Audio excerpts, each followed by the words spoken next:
Mic check 1 2 1 2. I'm way too excited to be back. Hello everyone. My name is Jaya and welcome back to another mini mic'd up series. I don't know what that was. Hey y'all, happy new year. Hope all is well. All is well with me. The end of the year was very hectic. From October to December was straight chaos. So I didn't film that much during that time frame, but I'm back and I'm better, and let's just get right into it. We are snowed in. Walt and I are currently in the Shenandoah or the Blue Ridge Mountains, having a little retreat with just me and him, kind of recalibrating. And every year, Walt and I like to do a yearly planning where we plan our year out as a married couple, and we do our own goals, we do our goals together, and then we do goals for our businesses. So that's what we're doing right now, and that's why I'm in this location that doesn't look quite familiar. This video, I would like to talk about some things that I learned in my 20s, because this year, 2025, I will be turning 30. Insane, I know! And I'm one of those people who are excited to get older. Like, I'm not one of those people who dread getting older. I love getting older. And I think it's because I'm the youngest in my family, so I feel like I'm just kind of catching up to everyone else, even though I'll never catch up. Quite literally. I wanted to do this video early instead of doing it waiting until my birthday. I wanted to do it now because it's the beginning of the new year and I've learned a lot of things. I think I can share them now. And of course I have my handy dandy iPad, so if you see me looking down, I'm just reading my notes. Anyway, let's get right into it. Not everyone marries for love, and you can't pass your reality on to others. Throughout your 20s, I feel like everyone's going in and out of relationships. You have people who are, finding their first love. You have people getting married. You have people getting divorced. You have people, everyone's doing so many different things in your 20s. And I think it's quite easy to map on your reality to someone else and judge, really, because it may not look like your situation. So you can say like, oh, that's not right, or this is wrong, when that's not necessarily true. Everybody doesn't marry for the same reason you might want to get married. And that is totally their decision and up to them, and is not up to you to judge or critique someone else's decisions on their life. So that's something I had to learn. Not everyone marries for love, and that's okay. Everything happens for a reason. Trust God. Whoo! That one is so real. There were so many times in my life, not just in my 20s, but in my life, where something's happening and I'm just like, why me? Like, why am I going through this?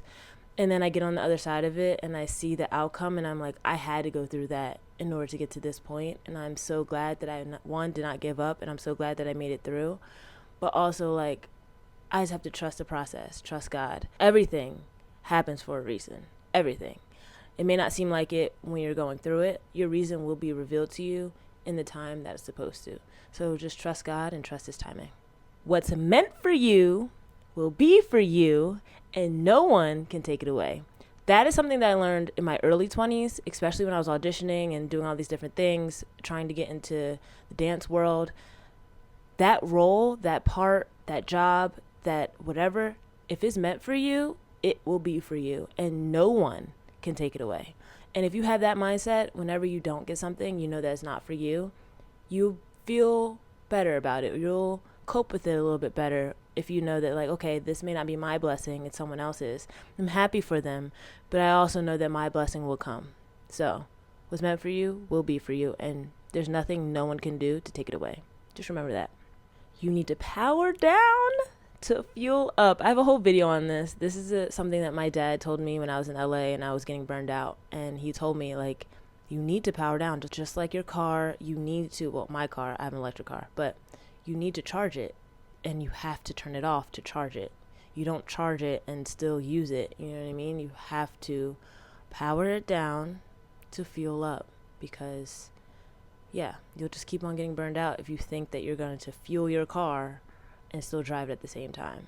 Life is about choices. Your life is completely up to you. This is something that I think my generation is struggling with. A lot of people don't understand that the choices you make dictate your future. If you go into things understanding that, like, the choice I make in my 20s is going to affect my 30s and my 40s, I think you would make wiser choices instead of living in the now. Oh, I'm young and I'm doing it now, and like, no. Everything you do, okay, piles on top of the other thing you do. Your 20s is foundational time. Have fun, of course, and live, but make good decisions and good choices so that when you're building on top of this foundation, when you get to build a little bit higher, it stays solid. You know what I'm saying? Like I said, I feel like people in their 20s, they give themselves this leisure to make bad decisions and bad choices. Like, I can eat how I want because I'm small for now. I can go out and drink and do what I want for now. But when you get up there in age, all the stuff that you do in your 20s, you're going to feel it later. Okay? So enjoy yourself, of course. But remember, life is about choices. And every choice matters. Every single choice matters. Okay? I don't know who needs to hear that. Make wise choices. Things don't happen to you. They happen for you.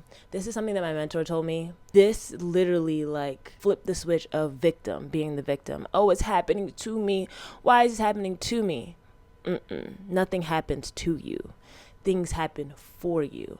Do with that information as you will. I don't want to break that down for anybody. I feel like whatever that message is, sit on that. Reflect on that. Because literally that's what she said to me, and I literally just went into a whole spiral of wow, you were so right. So anyway, reflect on that one. And last but not least, this is for my married ones. Choose your battles wisely. This is something that my mom told me way early in my marriage. She was like, every battle is not worth fighting. Literally, in the beginning of our marriage, I would nitpick every single thing. Why are your drawers on the floor? Why are you not doing this? Little things that really didn't matter. And it just wore him out. And I'm like, you know what? My mom was right. Choose your battles wisely. There's some things that, yes, you need to get up in there. Get up. Yeah.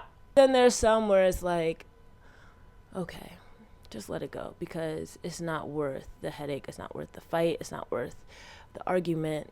Just let it go, for your sanity, for their sanity, for your happiness, for their happiness. Just let it go. So choose your battles wisely. So yeah, guys, this is a quick video. This is all I got for you. I hope you guys are having a great new year, and I hope that this helps you kick off the new year. If you're my people in your 20s, if you're watching this, even if you're older, it doesn't matter, okay? I just learned this in my 20s, but you can utilize this throughout your entire life. So thank you for watching. Don't forget to like, comment, share, subscribe, and I'll see you guys again very, very soon in another video. Okay,